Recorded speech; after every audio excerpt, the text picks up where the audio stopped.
Italian Football Podcast. Hello, everybody, and welcome back to another episode of Questions from the Italian Football Podcast Patrons, where you, our patrons, decide what the show is about by simply sending in your questions via email, DM on Facebook, Instagram, Twitter, but preferably via DM on Patreon. I'm joined as always by Carlo Garganese, and before we get to today's first question, the order of this week's pods have been slightly tweaked. We are now in Club World Cup, FIFA Club World Cup, and transfer market mode, so we have decided to move this about this week and probably next week as well, for reasons which we will get to, because we have two huge guests coming up. This first one is an interview coming out tomorrow on Tuesday. We're recording this on a Monday, and then next week we will have an interview with one of the biggest, if not the biggest, Italian football journalist out there to cover the transfer window. We don't want to say too much about it, but the order of these pods, whether it's a Monday pod or a Q&A pod, and when they come out, will be a little bit up and down and moved about a little bit to accommodate these interviews, and also because the news cycle as well, to adapt to it. So bear with us. And a hint that guest next week is not the person you're thinking of, because I don't want to have to be the referee if it was. No, no. For one, he can't be what they're thinking of, because I said journalist, not useless hack and advertisement warboard who prostitutes himself for anyone who will pay him £5. So it can't be him. I said journalist. Okay, yeah. So that kind of precludes him. But let's leave intellectual prostitution there where it belongs, in the gutter, and let's move on to the questions that we've been sent in, starting with Igor Lipovat, who says, "Hi again, I got a new question for the pod. What if Mourinho was to have a Ranieri to Roma style returned after Vieira or Kivu mess up badly before Christmas? Would it make sense for old Mo returning to a non-coaching, more managerial or sporting director style role in this point of his career? From what's left there to do for Jose in general, he'd love to coach the Portugal national team, but they seem to be doing just fine with the current coach. So there won't be another opening there for some time. That might at least give an interesting backup option to Inter in case some younger coach fumbles.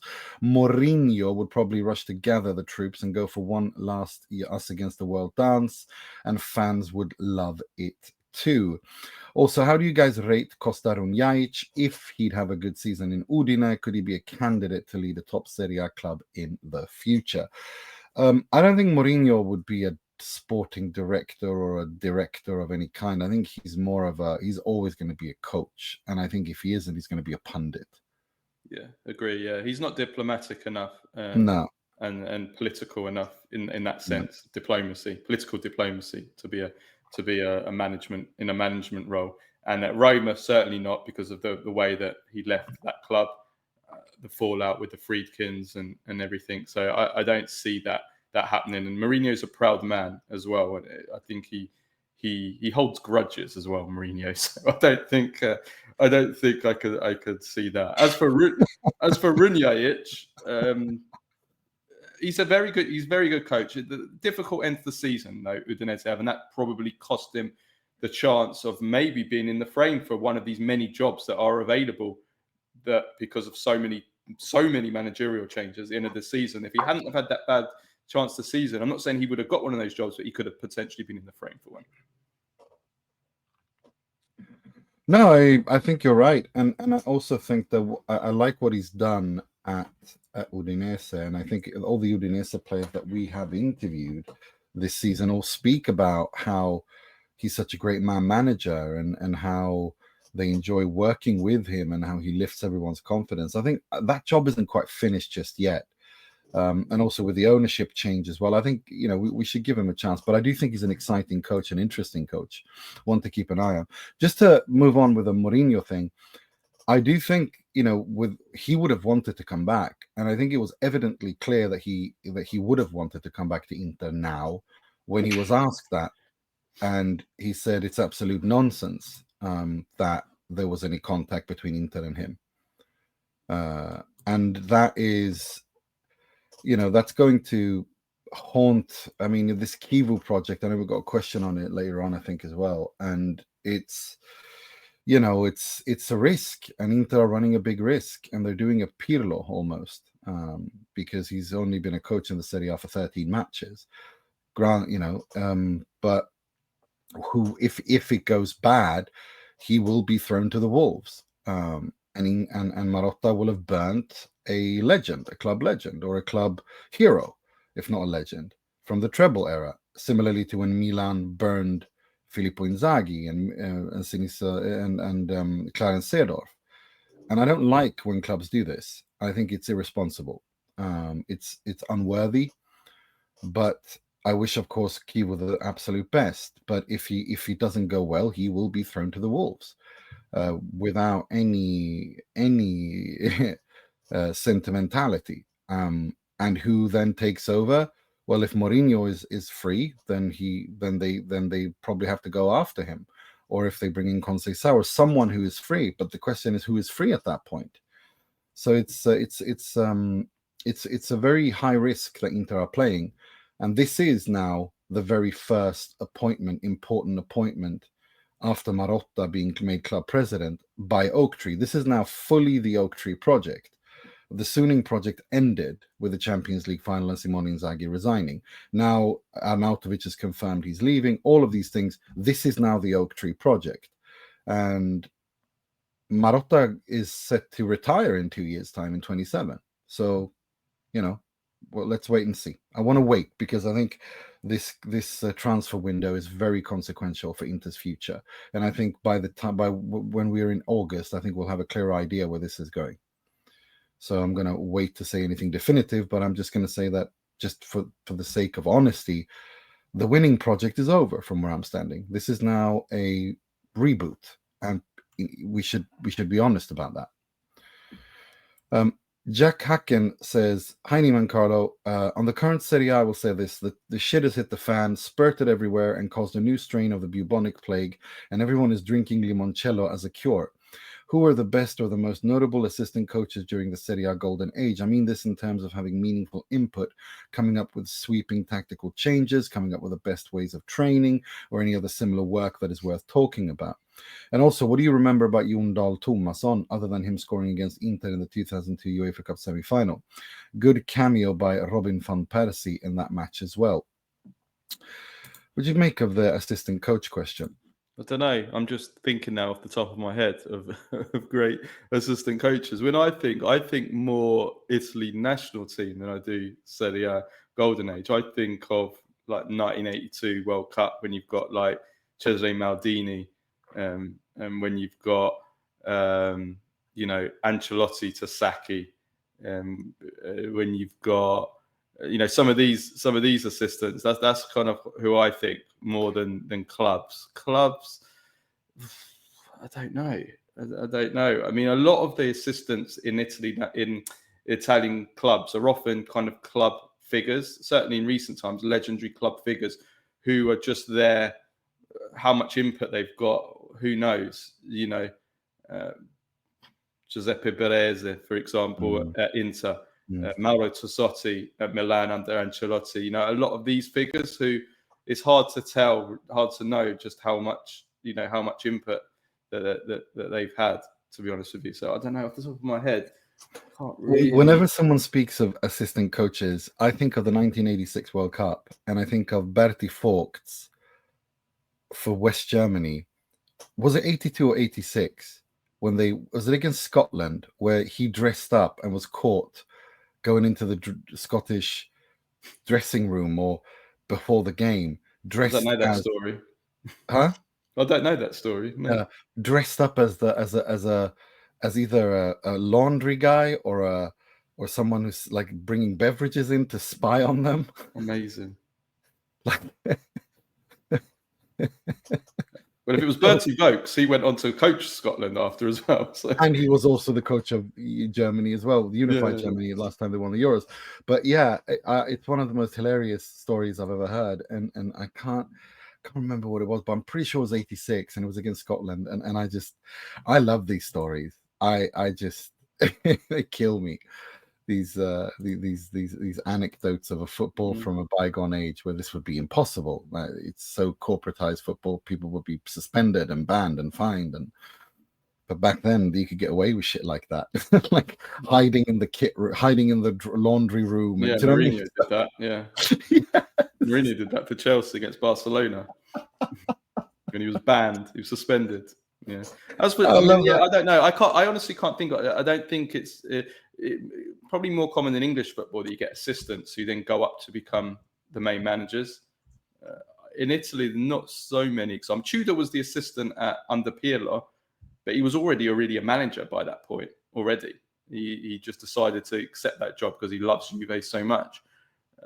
Off the top of my head, I can't really think right now. But I have to go away and think. As for John Dale Thomason, I mean, I remember him from flopping at Newcastle early on in his career, but then I remember him from the Biscotto, the Nordic Biscotto, who in 2004 between Sweden and Denmark in that game. I think he scored in that game. Yeah, so I remember him like that. But he was a good player. He was your perfect kind of rotation backup player for Milan during his time there. Yeah, I remember. For me, the thing I remember the most was him scoring, like, being a decent rotation player for Milan. That's what I remember most from him. The famous win against Ajax remember when Inzaghi crazy over the keeper, 3-2, and he kind of, I'm not sure, he might have actually got given the goal because he kind of like stole it as it was going over the line. I don't know whether he actually got credited with it or not, but yeah, that's probably the one that I remember most from his time at Milan. But yeah, he was an underrated player. He was good at Milan. Yeah, he was. I think so as well. That's what I remember mostly from him, and of course now he's the manager of Sweden and the Swedish national team after having been the manager at Malmö FF, I think, as well. Gerardo Arias asks, comment for the pod. First off, as an Inter fan since I was 10, that Champions League final was probably the most painful game I've watched. My parents are from El Salvador and I support that national team, so I'm familiar with pain. It's hard to remember a final where a team collapsed so badly. Brazil versus France in 98 comes to mind. When an entire team capitulates in that fashion, it has to fall on the coach's mental and physical preparation. Seeing how quickly Inzaghi signed with a new club tells me he was either already decided on leaving or was so heartbroken he just took the first rebound option. No judgment, we've all been there. Hopefully not at 50 though. I think his team prep before the finals reaction after shows a lack of character and courage. In contrast to the doom and gloom that seems to be surrounding Inter lately, I think Inter have a strong spine of players that can keep them relevant in Europe and Italy. We have world-class players in attack, midfield and defense with 4 or 5 new players and a fresh injection of energy from a new coach. I think this team can challenge for the Scudetto and continue to be a player in Europe. It looks like Chievo's going to come in. I'm happy to welcome a former Primavera coach and treble winner. Inter can't be more mediocre than they were in Serie A last year. I'm hopeful for a few more signings, including a better backup forward, a strong rotation midfielder who could fight for a starting spot, and a young defender who can replace Acerbi de Frey. What do you make of Chievo's tactical prowess? What formation does he play? And with a proper transfer, can he keep this team relevant? Thanks again for all the hard work, guys. Condolences, Nima, but don't lose all hope. With a few young players and the right coach, this team can continue to be a player in Europe and Serie A for a few years. Well, I mean, let's address that then. To me, appointing Christian Chievo does not tell me that you want to be that you want to continue this cycle.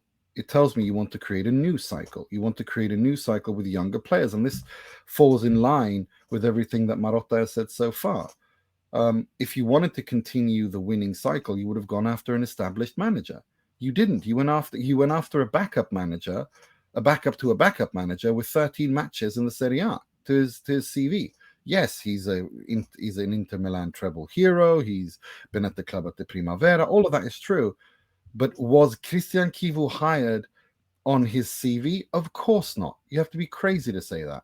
Just like when Andrea Pirlo was hired by Juve. He wasn't hired because of his CV. He was hired because he was Pirlo. You know? Now, Christian Chievo has more managerial experience than Andrea Pirlo, but it's a Hail Mary. And whether or not it turns out to be well, I mean, from what I saw this period at Parma, I liked what I saw. But you can't sit and tell me that Christian Chievo was hired on his CV. No, he was hired on because he's Christian Chievo. He's an Inter Milan hero, treble hero, if not a legend. And he was at the club during the Primavera era. He did all right. They have a relationship with him. and he's expendable if something goes wrong. And it won't cost him anything because his wages won't be high. And they're going to reboot. He works well with younger players, as we've seen, both at the Primavera and Parma.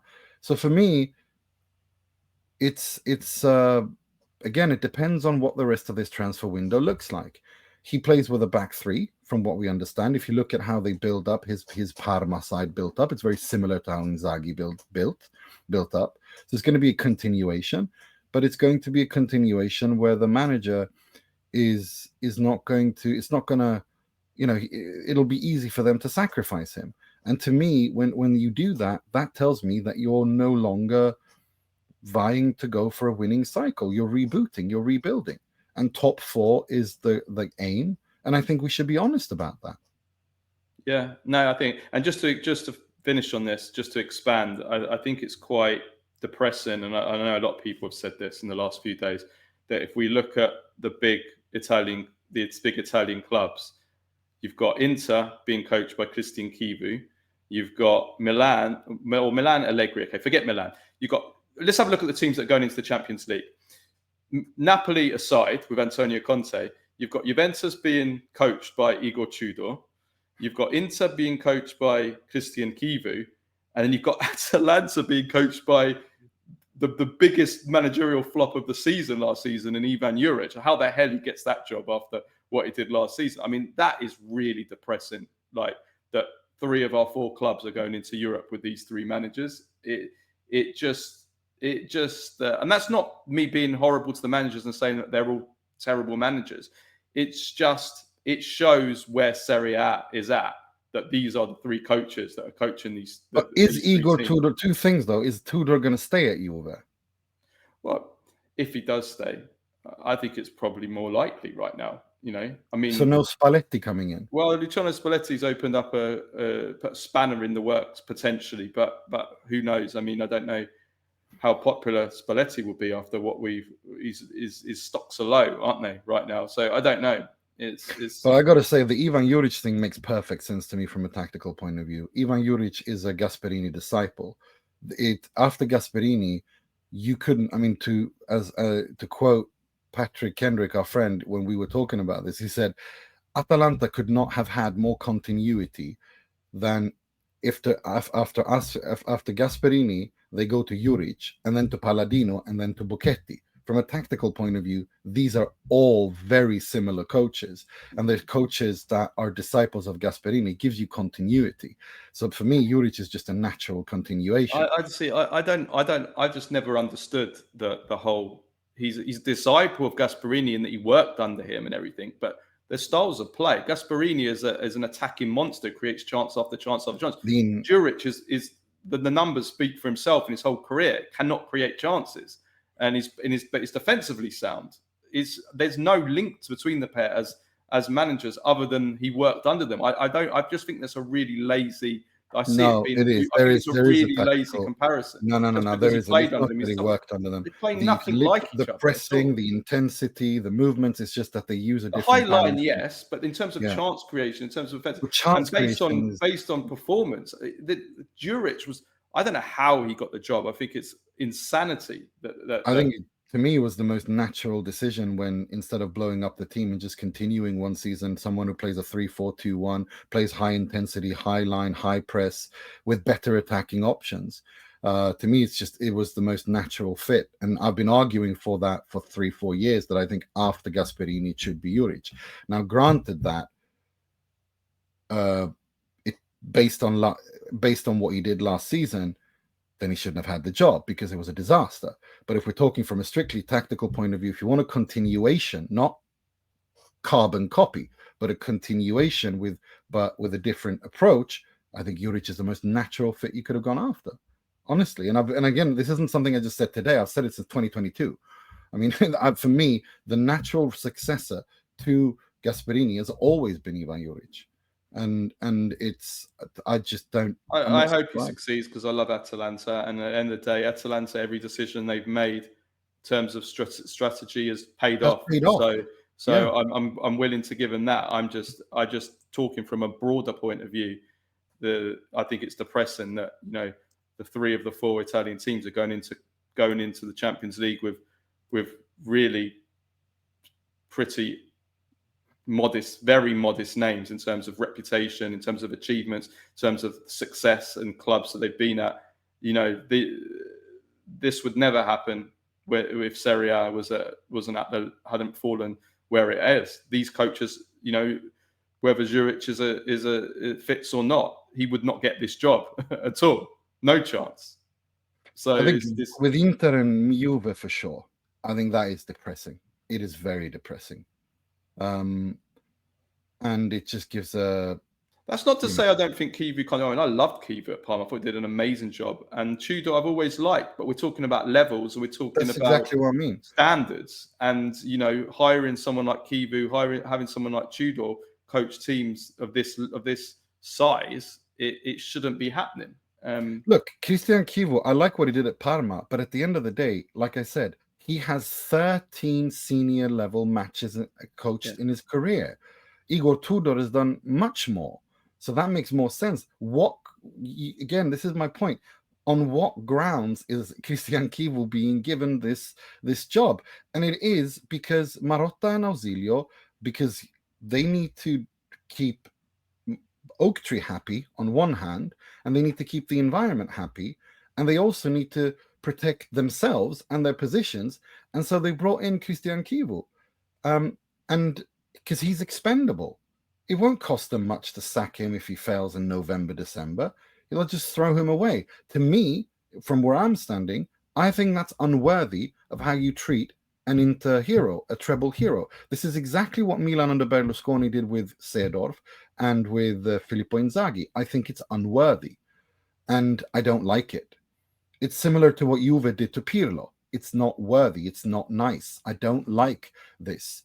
And these guys are in a position where they can't say no to those kinds of jobs. It's the greatest honor of their, they don't know if that job is ever going to come again. That offer is ever going to come again. They were fantastic players, but as coaches, we don't know. And we've seen that since. They're none of them are top coaches.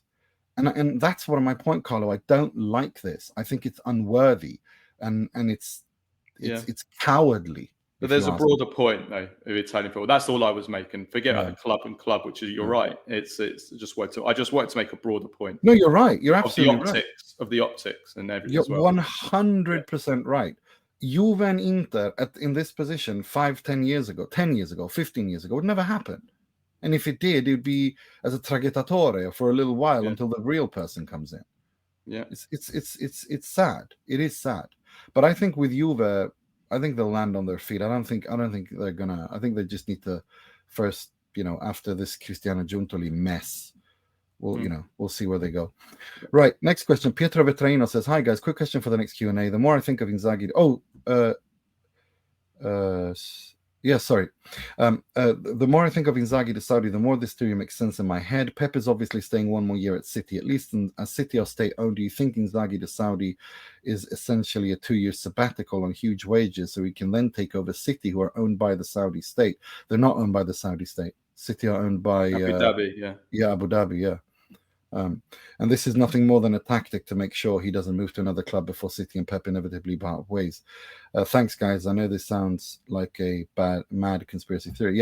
It's just that the City's not owned by the Saudi state. In fact, it's owned by the Emirates. The Emirates and So but it could be the United Arab Emirates. But listen, it could be that absolutely that he takes a 2-year sabbatical. He's just biding his time. He's biding his time, not just for City, but also for a job, which I think is probably going to be Juve if he returns to Italy. But we'll see. It's when the window opens, isn't he? I mean, he's probably possibly spoken to someone and they've said, look, we've got this manager for the next year or 2 years. The window's going to open then. Could be City. It could be a Juve. It could be other Premier League clubs. Exactly. There's windows open. So if that is the case, it could be a good strategic move from him, and he's going to be handsomely rewarded. Absolutely agreed. No, well said. That's exactly what I think. James asks, "Hi guys, do you think Paolo Zanetti has much of a prospect of of joining a European football caliber club in the next 5 seasons. I believe he did quite well with Venezia in his first spell, kept Empoli up for a season before imploding, and now kept Verona up. All terrible gigs, but his teams do have a history of bad losses. Football-wise, he does want to play Calcio Verticale from what I'm standing, but he's never been graced with the most talented players. I would like to see how he fares with similar opportunities to the likes of Palladino and Baroni. I got to say, Zanetti's impressed me with Hellas. I didn't expect them to. I mean, we always count out Hellas, but somehow they bloody survive. So I don't know how much of that is. A bizarre team last season because they are. I think they had about 5 or 6 losses of 5 goals or more, but still managed to stay up comfortably, which is really weird, isn't it? What they did well last season is they won against all the teams around them. They beat all their relegation rivals. They won all those 6-pointers, and that's why they ended up staying up reasonably comfortably in the end with a few match days, 2 match days or 3 match days to spare. So yeah, I mean, he's still young, isn't he? He's only 42, very young. So who knows if he can move on from there in the future. But as of now, he's this kind of survival specialist at the moment. But he's young enough, so let's see how he develops. Yeah, no, I agree. But I gotta say, I was impressed by him and his Hellas this season, I have to say. Stefan Rossi says, "Hi, Neiman Carlo, love the podcast, although there's plenty of doom and gloom. I can't help but think Marotta and Co knew for months Inzaghi was close to leaving. However, Oaktree took the opportunity to minimize the manager's salary. When you have Allegri and Italiano free up until 1 week before the Champions League final, I feel it is either complete arrogance that Inzaghi would stay, or a big choice to go for a cheaper manager under 4 million. Am I being a tinfoil hat bloke, or is this Oaktree slowly pushing their agenda?" Tinfoil going around this morning. I love it, yeah. Ultras pushed away, this will deflate them further. Big players may leave, more cash coming in and lower wages. The winning cycle is officially over. Stefan, I don't think you're being a tinfoil hat at all. That is how it looks. But as I said, before we say anything definitive, let's just wait and see how this transfer window shapes up for Inter. Who comes, who goes, how does it look? Basically, what is the makeup of the squad going into the season? I think that is when it will kind of define whether or not the winning cycle, what's going on. But I do think the winning cycle is over. Yes, this is now a Oaktree 1.0 project. Excuse me. Vito Campanelli says, "Hi guys, what do you think of the pros and cons?" Oh, sorry, what did you think? Sorry, I didn't mean to. No. I think I think you're right. I've got nothing really else to add because I think we've covered that already today. It does feel that way. One thing I would add is this: forget about where Inter are going forward and the financial, and is it going to be, is this going to be what it is under Oaktree? What disappointed me most is how unprepared Inter were. Marotta was. That's one thing. He's usually one step ahead, and he usually would be aware that, Inzaghi might potentially leave, and he would have people ready. And it didn't. It seemed like they were scrambling. And then they then tried to convince Fabregas, where if they were prepared, they would have known that Fabregas was probably unlikely. So they scrambled. They were scrambling around. They just didn't seem like they were very prepared with everything that was going on. So that's kind of that is where I'm a little bit disappointed with Marotta. It's unlike him and Inter as a whole, the club as a whole. That's where they probably they let themselves down a bit there. No, without a doubt, it's that is without a doubt how it was. He was completely unprepared. He was caught off guard. Or if he wasn't caught off guard, which is a huge mistake. If he wasn't unprepared, then he actively knew that he was being blocked by Oaktree, and he couldn't go after Kivu. He couldn't go after Allegri. He couldn't go after Mancini. He couldn't go after Mourinho. He couldn't go after Conceição. He didn't go after any of these. Thiago Motta even, like something. Do you know what I mean? Yeah. So it's either way, it is concerning. Next question comes from Vito Campanelli. He says, "Hi guys, what do you think are the pros and cons of getting Chievo? And it seems like a bridge gap coach for next year, so Inter can get the real coach possibly next season. What do you think of some reports stating that Motta was an option? This is interesting. We've spoken about the cons, but what do you think are the pros? Pros and cons. Sorry, I missed that. Pros and cons of getting Chievo. Well, I think we've spoken the cons. We've done the cons, right? Yeah, so let's just do the pros. Well, the pros are you're getting a young manager, new ideas. You know,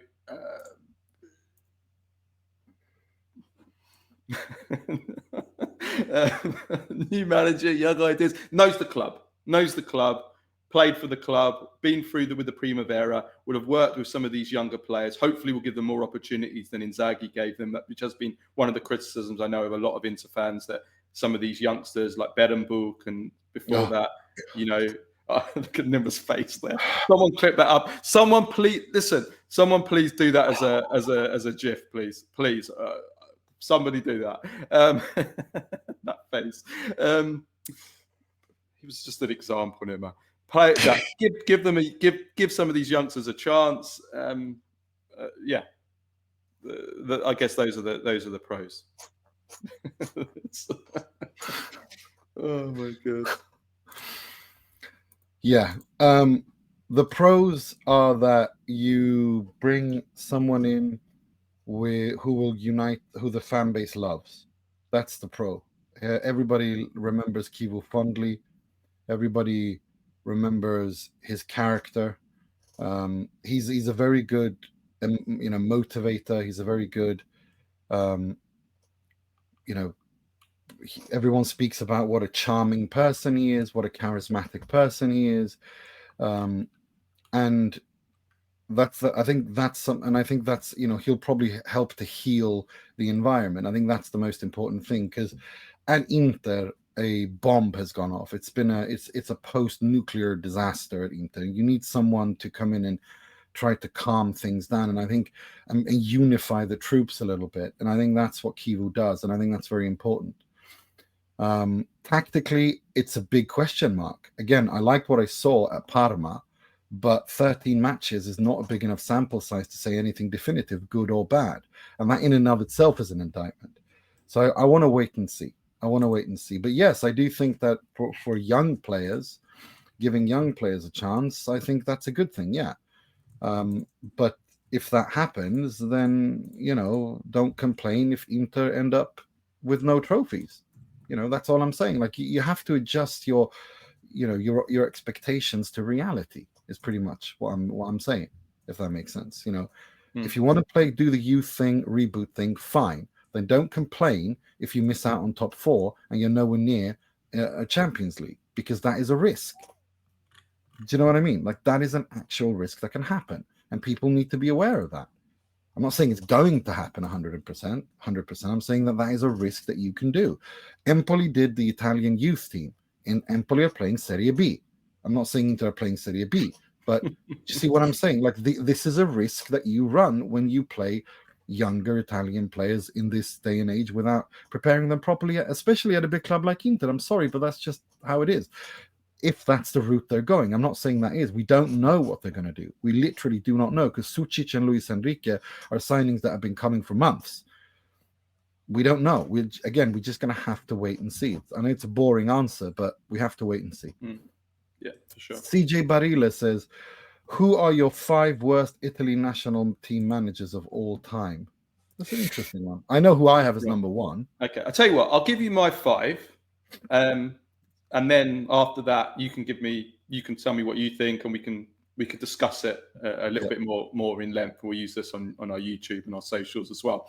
Yeah. So I'll give you my top 5. So in 5th, I have Giovanni Trapattoni, obviously one of the greatest Italy managers of all time, but he was in charge of a golden generation of Italian talent, but he lost in the last 16 in the 2002 World Cup, and he went out in the group stages of Euro 2004. Now, of course, there were extenuating circumstances, as Italy were cheated out of the World Cup by Byron Moreno in 2002, and there was the controversial Biscotto between Denmark and Sweden in 2004. So he had a bit of bad luck, but he also didn't do enough, especially with the quality that he had at his disposal.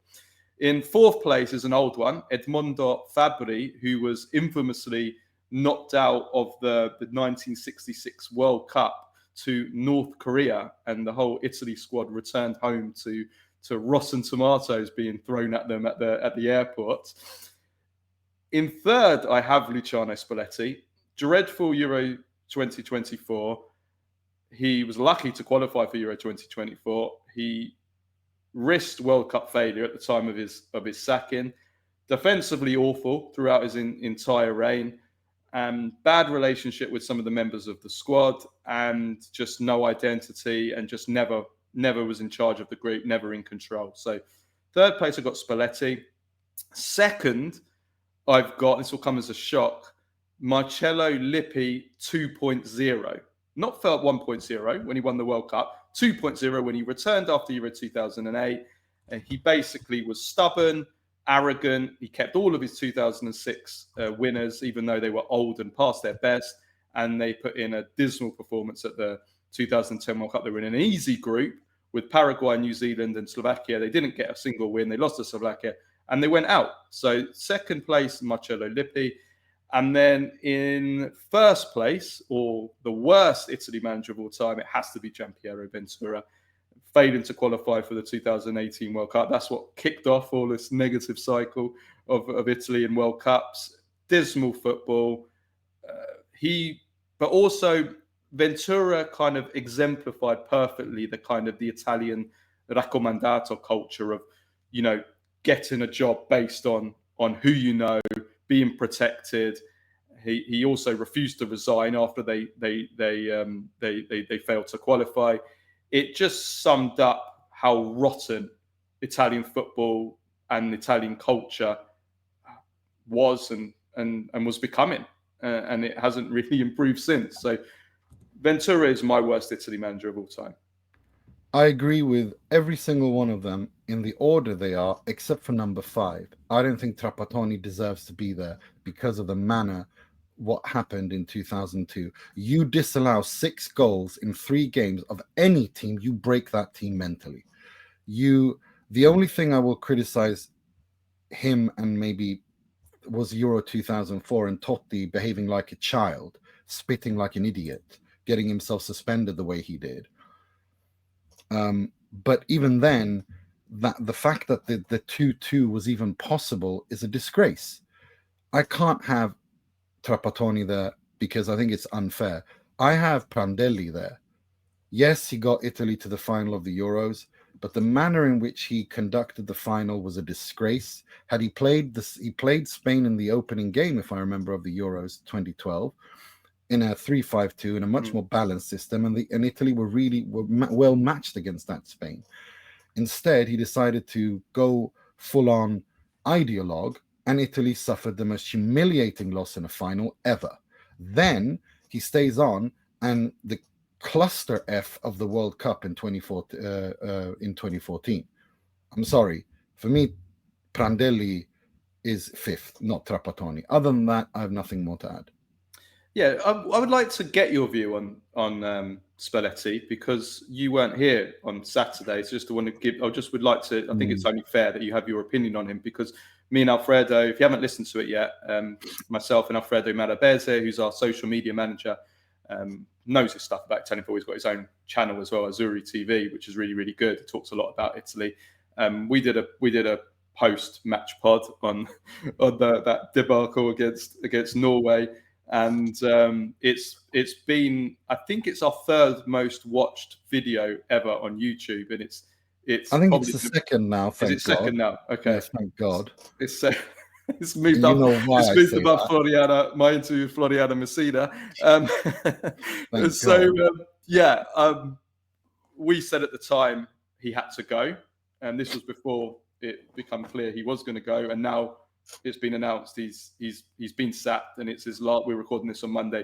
It will be his last game in the match against Moldova, and then he will go. So, what's your opinion on the sacking? Do you believe it had to happen? And how do you sum up his reign, really? If people go on YouTube, on Google, and Google the Italian Football Podcast Euro 2024, our post-mortem on that disaster comes up. It's the first thing that comes up. And I was listening to it yesterday preparing for this show. I just echo what I say from minute 34 and onwards, that I thought it was a mistake for him to stay on and play a 3-5-2 because that's not the system he wants to play. I think had he continued, should he, and I said it then, if he continues on and stays, it has to be his project fully and completely.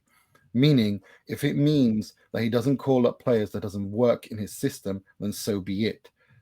Rather than compromising and turning it into this hodgepodge mess, which ended against Norway. And I think that's the mistake. The problem with Spalletti is sometimes that he's stubborn to the point of stupidity when he needn't be, and then he gives in when he shouldn't. I think he should have either resigned after the Euros, or if they were pushing him to play a system that he doesn't feel comfortable with because the players wanted it, then he should have said, well, that's not who I am. That's not my football. Agree. I'm out. If he had continued, he wasn't himself after that. No, he wasn't. He compromised and yeah, agree. Exactly. Either be yourself and fail, or leave. Let's have somebody else. Yeah, leave. Instead, it became a complete mix, a mashup compromise where no one was happy, and it turned out to be a disaster. And I think that, to me, that's where it kind of went wrong. That's how I see it. That they shouldn't have been like that. Tactically, that's where it went wrong. I mean, the problem, I think he would have failed always, because such an important part of being an Italy manager is the mental side, being able to handle the group, being able to create a group spirit, that camaraderie. You're not able to get your tactical print across like you can as a club manager, where you're training them every single day, where you can train and get all the tactics and the positioning and the movement and everything. You can get it spot on because you don't have that time to do that. So you have to just accept that, look, we're not going to be able to do that in international football. We're going to have to succeed in another way. And so you have to be more play basics and create that group spirit, that camaraderie. And Spalletti, that's never been really a strong point of him. He was never able to do it. So even if he had his tactics on point, I don't think he ever would have. He just never was able. I disagree with that. I disagree slightly with that, because I think had he had his tactics and his own project and had his own kind of thing and went on with it and excluded certain players, I think he would have been able to create that camaraderie. He tried that and playing his actual formation, and everybody, including yourself, were calling for him to play a back three. And the reason why I was against the back three is because I knew he was incapable of playing it. Yeah, but there's context here, and that is, he went into the Euros fiddling back and forth with the formation, fiddling back and forth, not having an identity. My problem was, stick to the identity that you're comfortable with. Don't go back and forth all the time, and which is what he did in the Euros, and then ended up playing Switzerland with El Shaarawy and Cristante and all this nonsense. I mean, it was Fagioli. I mean, it was weird. It was just weird. It was confused and muddled. My thing is, Spalletti is at his best when he can be Spalletti, and he tried to. He pushed and was too stubborn on some issues when he needn't be, and his communication was really bad, and then he compromised too much, and the whole thing just became a shit show.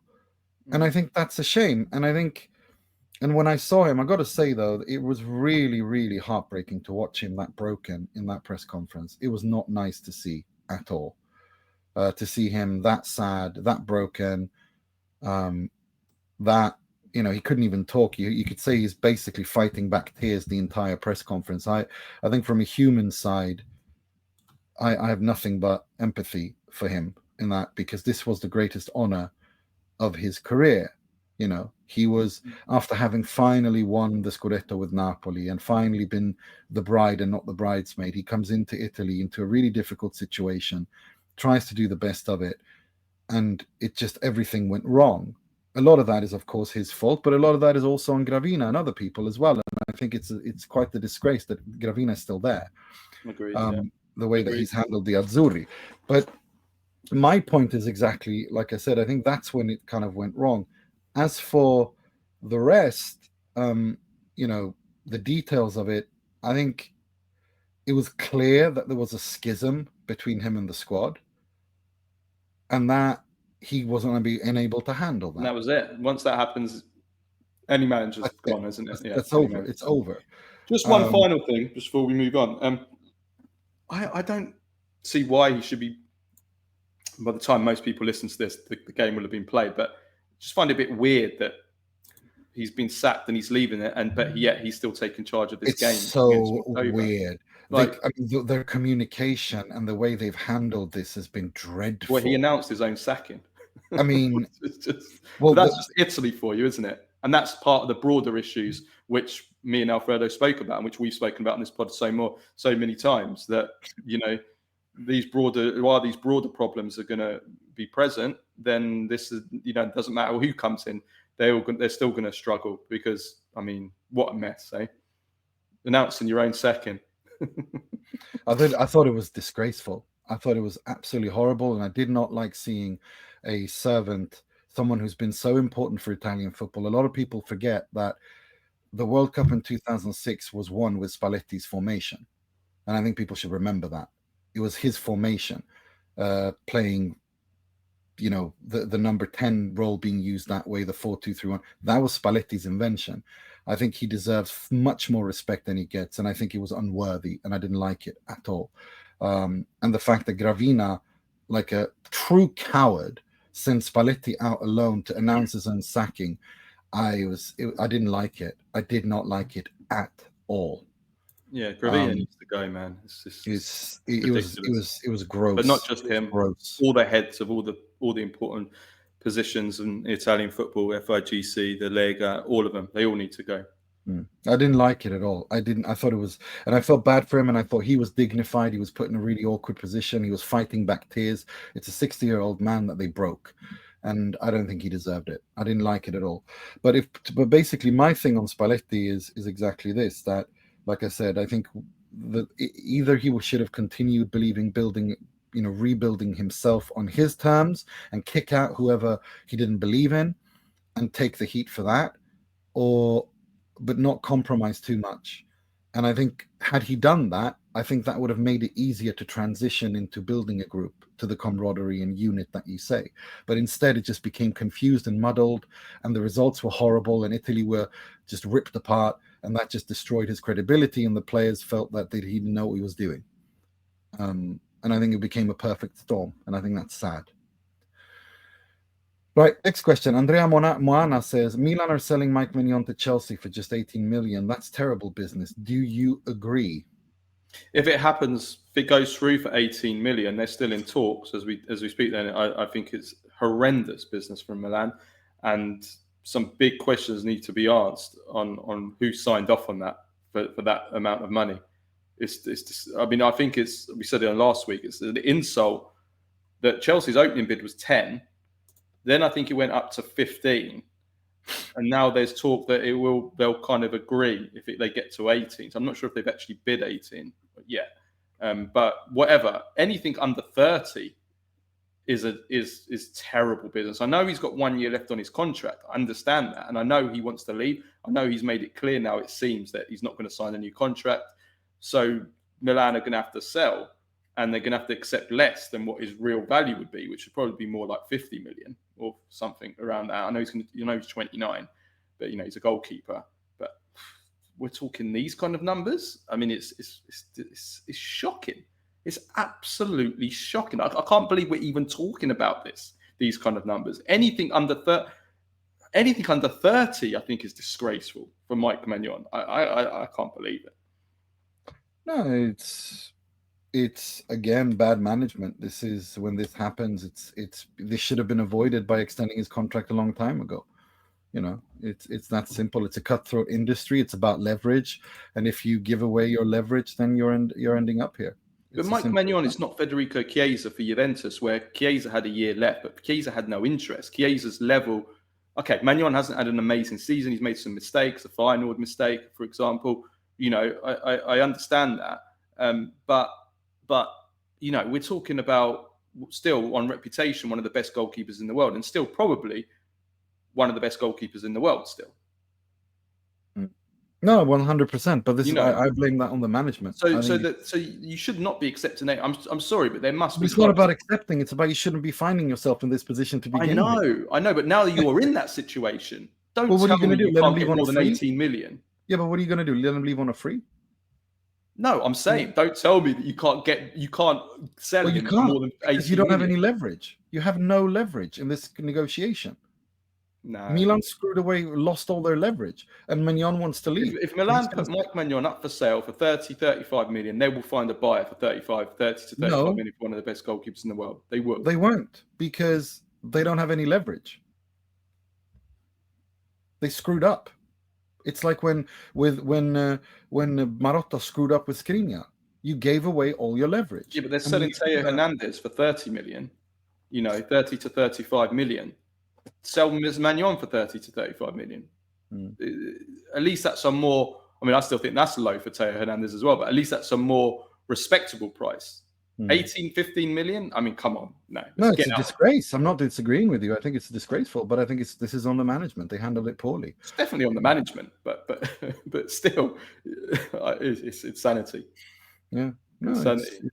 But they are. As it stands, they're going to sign their replacement for more money than yes. If they get Miles Svilar, then hats off. That's a good place to bounce. That's a good way to bounce back from. Oh, for sure. If they get him, but I don't know if they will because of his salary demands. And then if they got Milinkovic Savic, he'll cost 20 million. So they're going to buy Milinkovic Savic for more than they sell Magnon. Yeah, I'm not saying Milinkovic Savic is a bad goalkeeper, but we're talking. I think Mike Magnon is better. I think everyone would agree with that. And if you do a 2 million loss on Mike Magnon, it's just mental. Yeah, agreed. Akbar Palavan says, what happened to Nima? Now we have to play the Milan derby in Borås to attract the Swedish market, or the Derby d'Italia at Kenilworth Road to appeal to the Bedfordian demographic. Utter woke nonsense. Onto the real questions. Sent this right after the awful performance at Ullevål. Why would Claudio Ranieri be the perfect replacement for Spalletti?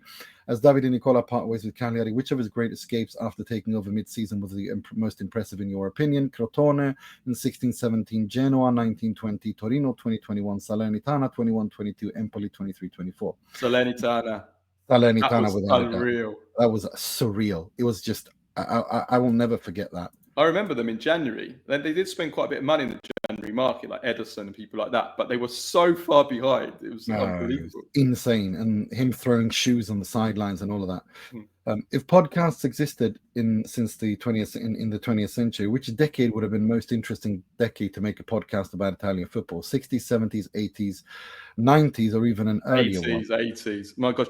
If we'd have done this podcast in the 80s, we'd be billionaires now. The interest in the league, but also the stories. Well, 90s too, I'd say. And the 90s, yeah. But I just think the whole 80s with Maradona, like the stories about Maradona, it would just be like every single episode, you'd have a Maradona story that would just be insane. Probably, yeah. As for that first question about Ranieri, I think you guys covered that on your excellent post-match reaction. Yeah, and we're hopefully going to get a view we're going to hopefully get an opinion on that from our interview that we're going to be doing later today on Monday, which are coming out on Tuesday. Everything going well. Tuesday, so we'll leave that to him, and hopefully we'll get a good answer there. But yeah, I do love the Swedish market for the. If it was a big market, then I'd say I'd literally have IKEA sponsoring the league. You got again. It wouldn't surprise me if they take. It wouldn't surprise me if they take the Italian football to Kenilworth Road. I mean, there's only like 10,000 capacity, so I mean, it'd be the kind of thing that the Serie A would do. Take it to the smallest place, like literally, like the away, Kenilworth Road in Luton. To the away supporters to get into Kenilworth Road into the away end, you actually have to go through a person's garden.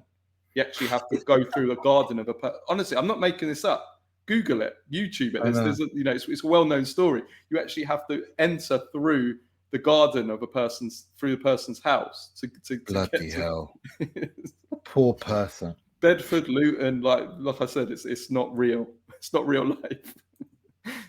They kind of did something similar to that in Stockholm, where they built this 55,000 new seater arena, where essentially you kind of, until they built the tube that went, or the train that went there, it was essentially people had to go through someone's garden. But that stadium is 10,000. This is 55,000. So you can imagine when Guns N' Roses or I don't know, Ariana Grande or AC/DC are playing, how nice that is to have 55,000 people piss in your back garden drunk as hell. Yeah. Bunch of metalheads pissing in your back garden. Not to mention, 13, 14 games of football of AIK, which, I mean, they're fans, which are just essentially scum, going through your back garden. I mean, it's just, oh my God. Yeah. Stephen Barr says, "Hi, gentlemen. Hope you're both doing well. Just wanted to follow up on my question from last week and dive deeper into the state of Italian football, particularly in terms of how we can actually see it. Why is the league with so little money still so obsessed with strengthening through the mercato instead of investing in youth development? Wouldn't it make more financial and long-term sense to develop homegrown talent, especially with the potential returns through plusvalenza? Serie A currently has the highest percentage of foreign players in Europe's top 5 leagues at 67.1%. compared to 41.2 in Spain. Should the FIGC finally step in and mandate a minimum number of Italians in each starting 11? Clubs like Lecce, Udinese, and Torino now field over 85% foreign players. We always hear that Serie A is a retirement league, yet it's tied with the Bundesliga for the second youngest average. It's 26.5, just behind the League 1. So clearly there's a willingness to play younger players, just not Italians. Why is that?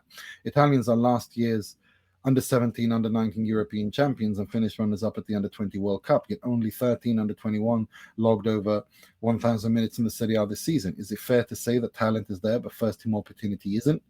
Playing devil's advocate, could you argue that the young players aren't making the most of their limited minutes and need to give coaches no choice but to keep them in the team? Or should the league shift its mindset and show more patience with young players, even though they make mistakes? Would a requirement to carry a certain number of academy players change that? And if clubs like Milan, Juve, Inter aren't set up for development, where are those kids supposed to get meaningful minutes inside Italy when Serie B has a higher average age compared to Serie A? Lastly, let's say Gravina finally steps down. If either of you were made FIGC president, what would be your first moves to bring the Azzurri Italian football back to its former glory? These are all great questions and points, but you have to remember that the clubs have a responsibility to their owners and shareholders and fans to deliver results. And their job isn't to save Italian football. And when you have a Lega Serie A with a revenue stream that's essentially dead, that leaves them with risk minimization, and so they're more prepared to bring in players that are ready to guarantee results, as opposed to playing younger players like Empoli did and end up being relegated. I mean, I'm sorry, but that's just the reality of it. So it's kind of like a chicken and egg discussion. I think it's the entire system is rotten, and you need to find a way to. I think the only way to do it would be to make some kind of mandate, in which case then every team has to play by the same rules. Because if you give them if you leave it open ended, then like you said, they're just not going to take risks. And that's Italian culture for you in general. Anyway, exactly. In Italy, it's more like, well, if I don't do anything, I don't take a risk, then if something goes wrong afterwards, I won't be to blame for it. So they just decide to play it safe and not change anything and hold on to power. And so that's Italian culture in general. But I think some kind of mandate. But then Italy's in the EU. You've got employment law. It's from a legal perspective, it's very difficult to make mandates. Yeah, like it was in the past where you had the 3 foreigner rule. You had the non-EU rule, players from outside of Europe later on. So something needs to be done, because it's quite clear that the pathway, especially for young players and young Italians, is not there. It's there to be seen. I watched the youth football. We had another good tournament this year, actually. Yeah. We lost in the semi-finals to Portugal. We were the better team. We lost on penalties. We should have gone to the final. And there was some more interesting young players.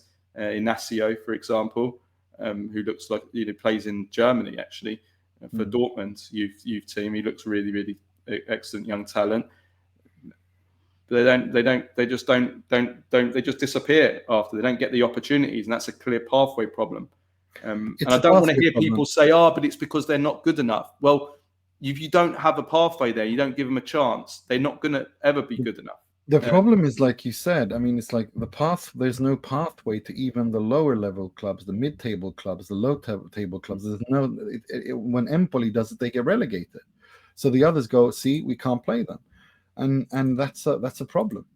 It becomes like a balance. And it's going to be more difficult now as well for like what you were saying, Nima, is that, also the ownerships of the Serie A clubs are increasingly non-Italian. So there is going to be even less incentive you to tell an American owner, hi, American owner, you've got to play Italian players. What do Why would they? Italian they players? Want to protect their investment.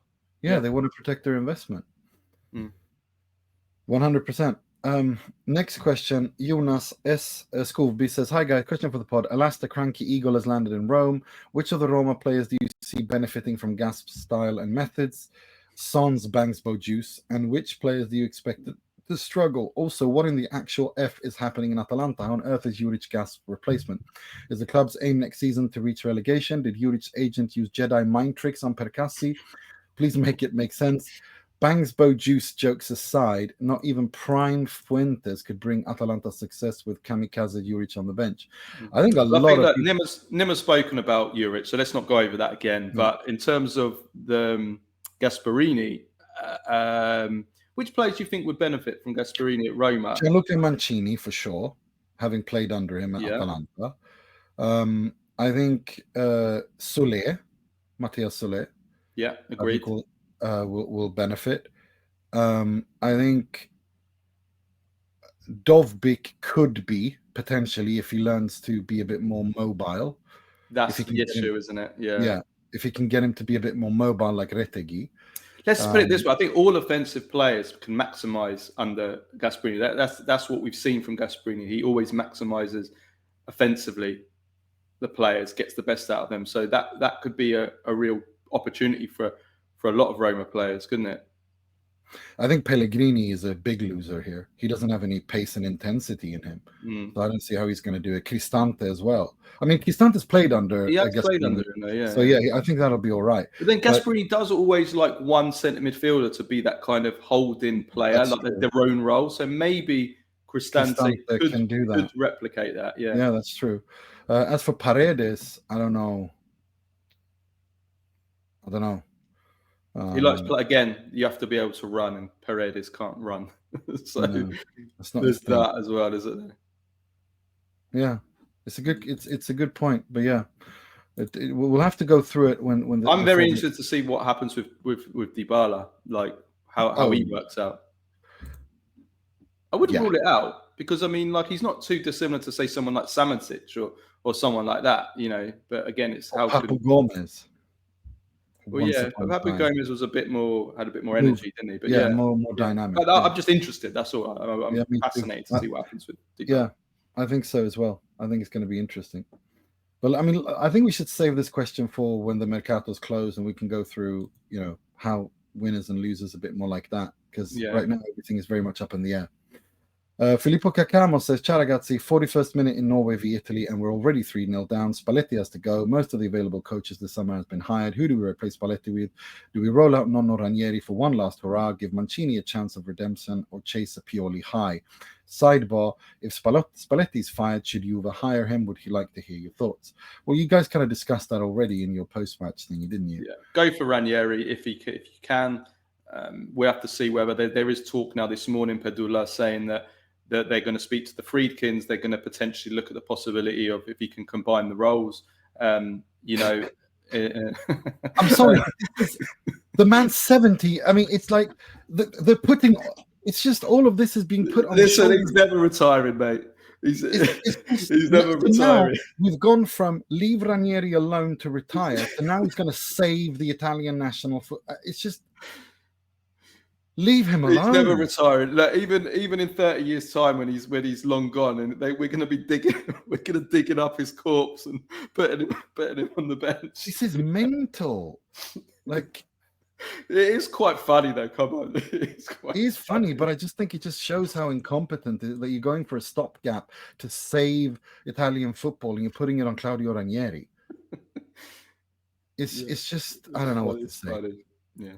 But listen, it is going to be probably going to be Ranieri or Pioli. Ranieri's the first choice. If he accepts and they work out a deal, it will be him. If not, Pioli, I think, has already given the okay. I think it should be Ranieri. I think he deserves. He's a gentleman. Everybody loves him. He knows how to heal a group.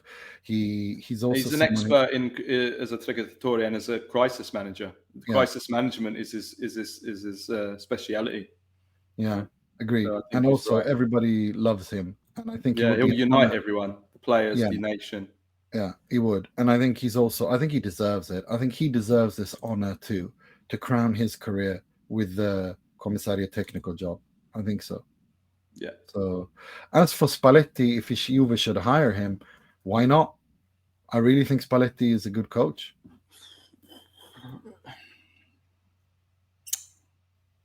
Yeah, I mean, it's like I said before, it's put a spanner in the works now, isn't it? It's raised the question, put it that way. Mo Nesta asks, as I watch this Italy game, I honestly don't know whether to laugh or cry. There's been virtually no development since the Euro win, a moment I hope would mark the beginning of a new era. I couldn't have been more wrong. I remember sending a message a few months ago saying I felt like retiring from football altogether, the only love I'd left in sport, as I watched it decline and collapse. After seeing Spain and France play yesterday, I'm left with nothing but pain. The gap between us and those nations feels enormous.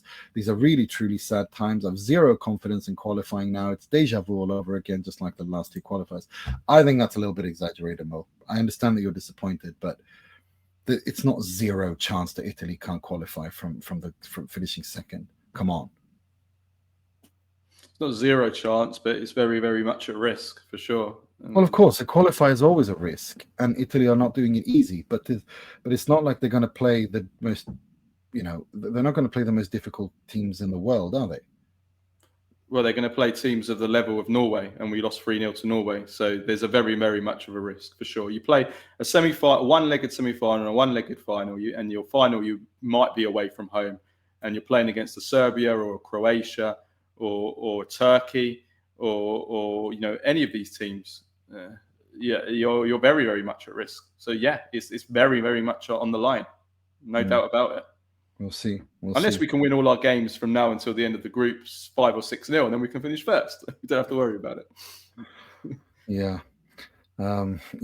But yeah, I'd say first things first, let's get a coach in and then try to survive this. I agree with your sentiments. I'm the same. I think I've always said that it's only the Italy national team now in 2025 that really gives me where I really have that love and I really feel the magic of football. That magic of football has been taken away, partly because, I guess, partly getting older, but also because Serie A is declined so much and our teams aren't the level that they were when we were kids, but also football in general. And this is something, again, I was going to say football in general. I want us to speak to Vieira. Almost said his name there. I want us to speak to the guy. You just revealed who it is. I just revealed it, yeah. Well, anyway, it's going to be Christian Vieri. There you go. Yeah.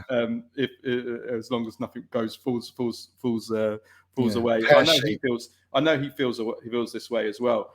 I don't enjoy football as much as I used to. It just isn't the same. The quality. What a blabbermouth you are. Yeah. Oh wow, they're going to find out anyway. Oh my God. Oh dear. Listen, I agree with that about football as a whole. I've lost a lot of thing. Don't take Italy away from me as well. Do you know what I mean? There's nothing you look forward more to, is there, Nima, than an international tournament, the World Cup, watching your nation in the World Cup. It's just beautiful. It's like Christmas for a kid, isn't it? You feel that magic. It's for a whole month. It's great for the community. There's a real camaraderie and togetherness. You get together, watching with your friends, and then your family. Yeah, it's beautiful. And we've been robbed of that for 2 World Cups in a row. To be robbed of it again, I feel like something's been taken away from my life. You know what I mean? You're absolutely right. It's mad, isn't it? It's I agree with that, and it's not just for Italy. It's just generally the World Cup and the Euros. It's like it's the last kind of, and the Asian Cup as well. It's like it's those it's the last beauty and passion of football that I really, really enjoy. That I really, really feel connected to, and it's I love following every single game. I love watching the storylines of all the countries, and it's truly beautiful. I really think so, and I agree with you. It's football as a whole has become so soulless at the top that it's I agree with you on that, but I wouldn't give up just yet. I think Italy have one more. Let's get the shit. No, Ranieri. Let's. Well, this is why I wanted Allegri to come in, and and Allegri would have sorted this mess out. He wouldn't conceded anything. Well, so, he would have been better than Spalletti. I will give you that. We're making progress. Adrian Angelo says, "Hi guys, great show. It seems this summer there will be a big turnover of players at big clubs. How can you run down 5 players who could leave the following clubs: Napoli, Inter, Atalanta, Juventus, Milan?"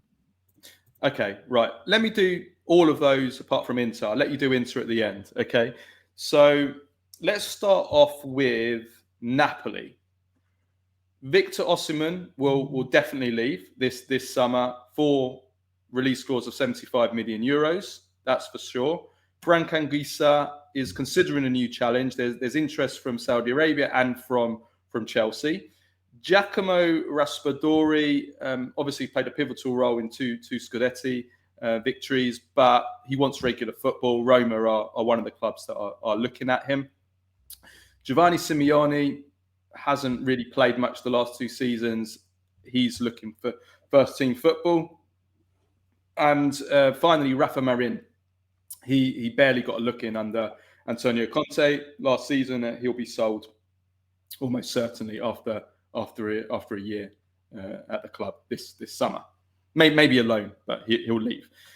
Let's do Juventus. So Dusan Vlahovic, 1 year left on his contract, transfer listed by the club. He'll definitely leave. There's interest from Milan and Atletico Madrid. Andrea Cambiasso, very close to leaving for Manchester City in January. Juventus could still sacrifice him this summer for a big offer if it comes in. Federico Gatti's one to watch. His renewal talks are in the balance. He'd rather stay, but Napoli's coach, Antonio Conte, absolutely adores him and wants him at Napoli. So that's one to watch. Douglas Luiz, of course, disastrous first season at the club. Juventus will happily sell if they can avoid a capital loss, which isn't easy. There is interest in the Premier League. And Chico Conceição, we spent the last season on loan. He will play the Club World Cup for Juventus, and then Juventus will make a decision on whether to keep him or send him back to Porto. Milan, right. It's a bit of a bloodbath at Milan this summer. Tijani Reinders is moving to Manchester City. That's a huge loss. Mike Maignan, 1 year left on his contract. Almost certainly he's going to leave as well for a very reduced fee, possibly to Chelsea. Then you've got Theo Hernandez, also 1 year left on his contract. He will definitely leave this summer for around 30 million euros. Rafael Leao is also considering leaving the club as well. Bayern Munich are preparing a possible move for him. And then you've got Ruben Loftus-Cheek. The decision was already made by Milan management several weeks ago to sell him this summer. Now that Allegri has come in, we'll have to see whether that changes. But Maurizio Sarri is at Lazio, absolutely loves him. So maybe watch that space. Atalanta. So Ademola Lookman, the club have promised to sell him. They made that promise to him last year when he tried to join PSG. He wants to move back to the Premier League. You've got Ederson. Contract is expiring next year. So it's very likely he will be sold this summer. Man United are massive fans, but there's lots of interest from him. Premier League, Saudi Arabia, other clubs. You've got Matteo Retegui, top scorer of Serie A, of course, this past season. Juventus are big fans of him. They're searching for a number 9, but there's also a lot of Premier League clubs that are looking at him. You've got Roberto Piccoli. He was on loan at Cagliari last season, had a good season, 10 goals. He will leave permanently this summer. And then you've got Juan Cuadrado. His contract expires. Doesn't look like he's going to sign a new contract, but he wants to carry on playing still at this level. Inter, Nima, do you want to do a run through of your 5 for Inter? Yeah, Correa and Arnautovic are going to leave. Arnautovic has already said goodbye, and he's already officially made it clear that he's leaving. Correa's contract expires as well. Inter reports, saying that they could even consider letting him go before the Club World Cup, which is an interesting choice. So those two for sure. Davide Fratesi has been linked with a move away. We still have this Raspadori Napoli link. We'll have to wait how that pans out. Francesco Acerbi is linked with joining Simone Inzaghi at Al Hilal, and then you have a plethora of players: Mehdi Taremi, Stefan De Vrij, Matteo Darmian, Henrik Mkhitaryan, players whose future are very much up in the air. Whether that Inter could just mutually terminate those contracts, and with Taremi's case, if they were to find someone to take over his wages, they'd be more than happy to let him go. That's the feeling we're getting, but still no final decision made. But yeah, it's more than 5. That's 7 players if I'm counted correctly. Yeah, I mean, as the question says, a lot of turnover in Serie A. We're actually, as we're recording, the news, Pedolage has broken the news that Diogo Coppola is very likely to join Brighton. It's advanced, so we're losing another big talent. Actually, probably Italy's best player in that.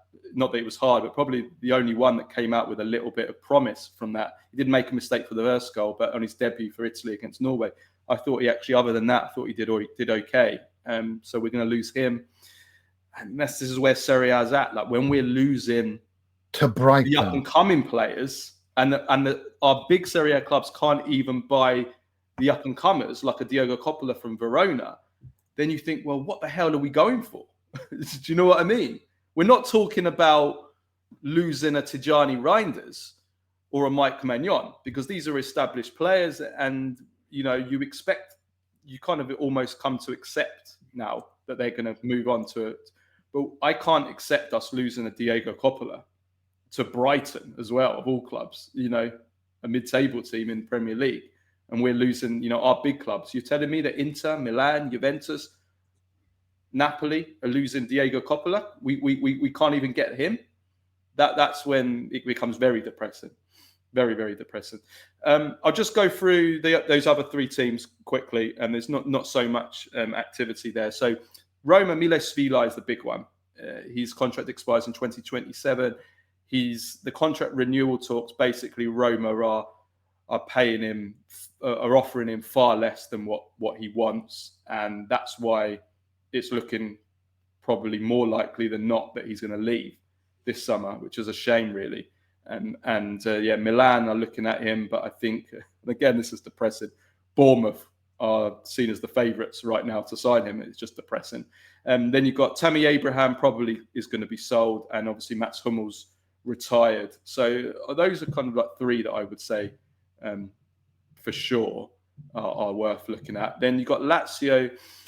There's a lot of interest in Nuno Tavares and Mario Gila. Pedula, I know, says that Nuno Tavares is unlikely because Arsenal have got 40% on him. And when you do the maths and the accounts, the plus Valenza would be so low, it makes no sense for them selling him this summer, that it's more likely that he'll stay for another year and then they'll sell him after, because then they'll get the capital gains on him. So, but there's a lot of interest in him, so you don't know. Someone might make a crazy offer. And Mario Gila, I thought, had a really good season. There's a lot of interest in him from bigger clubs, actually. So I think those 2, probably 2 to watch this summer. And then Fiorentina, Dodo, a lot of interest. I think Juventus are looking at him. I like him. I've always liked him. And Moise Kean, obviously wanted by a lot of big clubs, but it seems like he prefers to stay for another season, which I think is wise. Because I was going to say, I continuity agree. For the World Cup, I think. I agree. And finally, Komutso is wanted by Simone Inzaghi at Al Hilal. Let's hope he doesn't move to Saudi Arabia. That's all I could say. So yeah, that's a little roundup. But we have our transfer journalist next week who will go into lots more details and we'll do this all really, really well. Yeah, and well done, Carlo, on not blabbing about that. Who that is? Oh yes, you got me. You worried me there. I thought I just said it. Yeah. Oh dear. Vito Campanelli, a final question. He says, "Hi guys, I'm really loving the Inter and Italy analysis. Seems a big reason for the Kivo appointment was to keep the formation the same with a very quick turnaround to the Club World Cup starting. What do you think?" Look, we've already kind of covered this, but yeah, I think that was part of it as well. They don't want to rock the boat too much while they make these changes.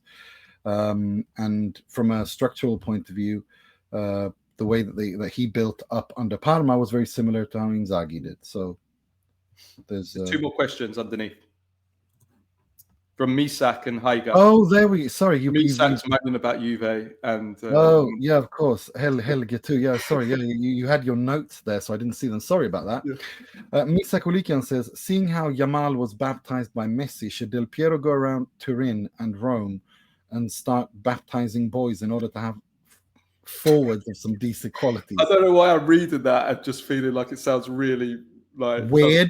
Yes. Del Piero like baptizing young boys. Yeah, Del Piero and Totti Just walking doesn't around sound doing right. that. Yeah, but look, I mean, yeah, no, it's I don't know. I mean, I think Del Piero should be involved. Well, I don't know. I think he should have some involvement in Juventus. Not how much, I don't know. But there, I guess you've got Chiellini there to create that kind of Juventinità, which has been lacking, hasn't it? So I think that it is important that you have figures like that at the club, for sure. But I mean, Juventus already have a new Del Piero. They have Yildiz. They have a Turkish Del Piero who absolutely worships Del Piero, does his celebration. They talk all the time. So I guess they have one there. Yeah, I agree. Agreed. And final question. Hey, Nedanielson says, one more thing about Giuntoli. When he negotiated the loan deals for Vega and Colomuani, he knew that Juve were participating in the Club World Cup. So why the heck did he not include that in the deals rather than scrambling to get it done now? I don't, as much as I would like to sit here and criticise Giuntoli, it's a problem that all clubs have had. Every single club has had to renegotiate. I don't know what the FIFA rules are actually on that. And also remember that the Club World Cup, the issue with the Club World Cup is that it goes into July and contracts end on June the 30th. Yeah. So that was the issue, is that the FIFA, the calendar, the contract sort of like season and the end of the financial year as well is June the 30th. So it's I don't actually know. I don't actually think it would have been possible back then because I don't think anyone's. I don't think it actually was. As much as I would like to blame Giuntoli for that, no, but it wasn't just Giuntoli. It was all the clubs involved. Yeah. They couldn't do anything. It's not just Giuntoli. It's all of them. Every single club had this problem. They would have been eligible to play up until June the 30th. These players. But then they would have like left mid-tournament. That's such a stupid thing. Yeah. Such a stupid thing. They've not handled this well, FIFA, at all, but it is what it is. Right. Those are all the questions that you guys had sent in this week. Please do remember to send in your questions via Facebook, Twitter, Instagram, email, Facebook, but preferably via DM on Patreon. We'll be back by the time you listen to this. We'll be back tomorrow with the interview with Christian Vieri, barring any unexpected changes. And then we're going to have a weekly round. We're going to have a weekly episode on Wednesday, where we're going to go through all the latest news, the usual Monday pod, but it's on a Wednesday. And then we'll that's this week. And then next week is a new week, and we'll take it from there, pretty much. Yeah. So we got lots of stuff coming out. We've had a fantastic week for us in terms of number of viewers, subs on social media, on YouTube, on Patreon, and listeners. It's been unbelievable. Thank you everyone for sharing. We're basically me and them are like we're blowing up on socials. We're like me and him are going to be influencers soon. We're going to be like Speed and the Naked Chef. We're going to start getting invited to events with them. Yeah, I'll tell you what. Instead of making a mortadella sandwich, I'll throw mortadella at you. I would definitely want to be there for that. That's for sure. I'll throw a panino with mortadella at you instead at the San Siro. How do you like that? No, but seriously, we're very grateful for everyone who's shared and supported and listened and followed and everything. It's been really overwhelming. From TikTok to we've doubled our followership, more than tripled it on Instagram, where we've grown a lot on Twitter. We've exploded on YouTube. We're over 6,000 subs now. TikTok is just insane. It's over 4,000. We've just started it like 2 months ago. Absolutely, and it's thanks to you guys, and even like with Christian Vieri, it was. It's because of that, It's because of that. They come to us. We didn't go to them. Christian Vieri's team came to us to ask for. I don't know if I should reveal that, but it just You're WikiLeaks today, aren't you? The point is this. The point is that it's thanks to you guys that we're able to do these kind of interviews, and people are interested in working with us. So there's nothing wrong with saying that.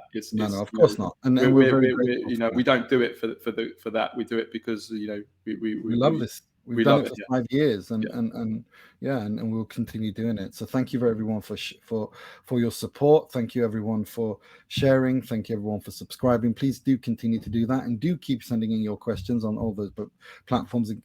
Preferably via DM on Patreon, as that makes it a bit easier. So until next time, take care of yourselves and each other. Ciao, ciao.